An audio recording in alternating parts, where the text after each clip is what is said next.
Now, in this section talking about Jesus and the Gospels as a Jesus event, I do want to just have a few words about what a Gospel is. Euangelion just means good news, good message.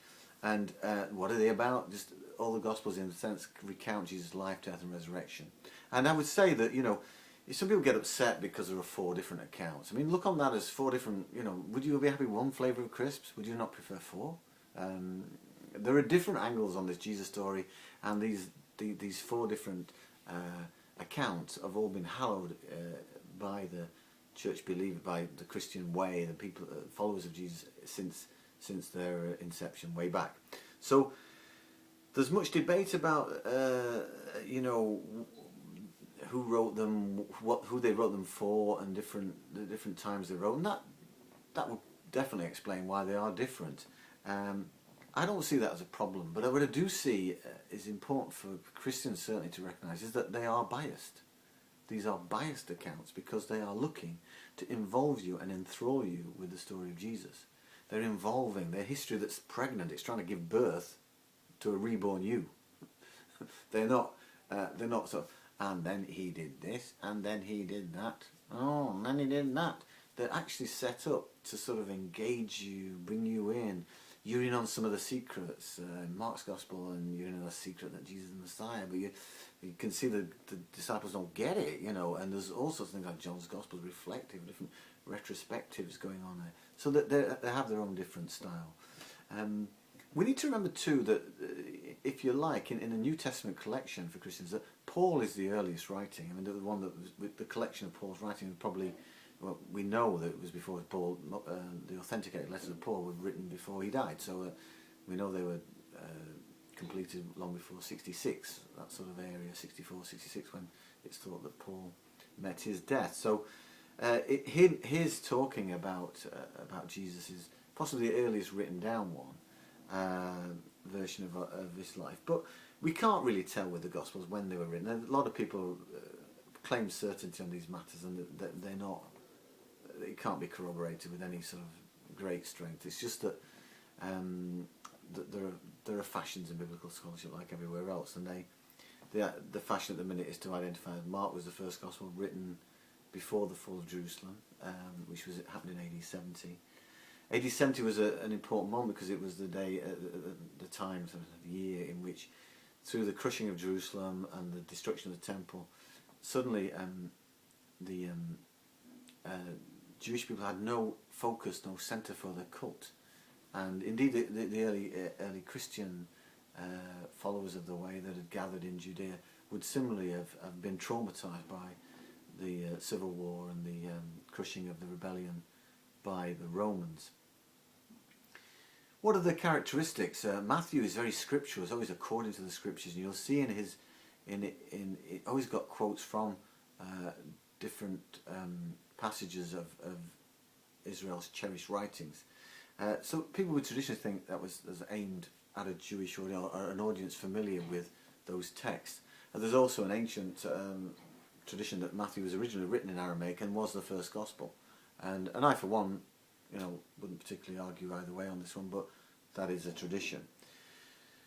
Mark is more favoured by modern scholars as the earliest Gospel, and we'll do that in a different session as to why. It's partly because it's direct, newsy style. It's full of immediatelys and therefores, and the next thing. It's very, very lively, and some people think it was written for Romans. Maybe the Romans had a shorter attention span. Certainly would not be so familiar with some of the more subtle argumentation that you find in Matthew, who's some would argue even schedules his description of Jesus' teaching in 5 sections, so it fits the 5 books of the Torah, etc. So Luke, on the other hand, is addressed to Theophilus, God lover, whether that's a particular Roman official Theophilus or whether it's God lover, anybody interested in God, a Godphile, someone who, a friend of God.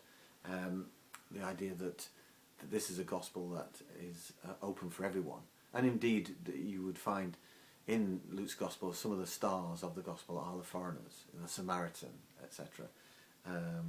Is the one who is the hero in that parable. And Luke's second phase of work, called the Acts of the Apostles, is deliberately shows the movement of the Gospel all the way from Jerusalem to Rome the centre then of the empire and therefore the known world. So there's a kind of expansive view in Luke. John, on the other hand, is a very different type style, got introspective, philosophical elements, but more. It's got some of the most intensely, if you like, authentic Jewish sensibilities in there, and familiarity with both the topography and customs of the chosen people. But it's often deemed to be late because of its reflective nature and its kind of perspective on the revelation that it is in Jesus, and seems to depict a time when the early followers of Jesus had separated from the group that became known as Jews and Christians had become separate. That there was the parting of the ways that occurred in John's time. Now, the traditional synoptic theory would be that Mark's the first gospel, Luke and Matthew copied it and added their own bits from their own sources, and then much later John did his thing and did his own gospel, and that Mark's gospel was connected, that Luke and Matthew were able to connect Mark's gospel with another source, a writing source, a saying source, called, for not having a name for it, it's called Kel or Q. Now that's a traditional theory, you'll find it in every textbook, and it's sometimes presented as gospel truth. It's just a theory. I mean, I've lived long enough to see people propose Matthew's as the first gospel, Mark as the first gospel, and Luke as the first gospel, because it's patterned. Some of Luke's writings are patterned on the stories of Elijah and Elisha, and there's a group of Irish scholars propose Luke as the original gospel, because at the end of the day, you can either say that Mark plus a saying source equals the bulk of Luke and Matthew, or you can say Mark is an edited highlights of Matthew and Luke. It's just got the stories in. It's for a bunch of people like the Romans with a short attention span. Who knows? The YouTube version of the gospel. So Mark as an extraction, or Mark as a building block. I don't see it as a synoptic problem. I just see it as a these are entertainment. Go into it if you want to. It's not a problem. It's just an interesting conundrum. But I do want to stress that this idea that Jesus never existed, he was a figment of something, is not true. There is not a great attestation of Jesus in other writings beyond the Bible, but that is understandable. He was in an obscure part of the empire, an obscure man, an obscure part of the empire. But references to Jesus and the Jesus movement are pretty much hot on the heels of the time of Jesus, and you'll find them in Roman history, whether it's Suetonius or Tacitus, or the more extensive testimony to his life is in Flavius Josephus's account, which he was a Jewish soldier who turned sides really and became a part of the Roman army, and in his writings he refers to Jesus and the origin of the Christians, and that's presented for you there. Let me read it out. At this time there was a wise man who was called Jesus, and his conduct was good, and he was known to be virtuous, and many people from among the Jews and other nations became his disciples. Pilate condemned him to be crucified and to die, and those who had become his disciples did not abandon their loyalty to him. They reported that he had appeared to them 3 days after his crucifixion, that he was alive. Accordingly, they believed that he was a Messiah, concerning whom the prophets have recounted wonders. So this fairly sort of standard view that Jesus was around, but the main version of his life that we've got is the Gospels.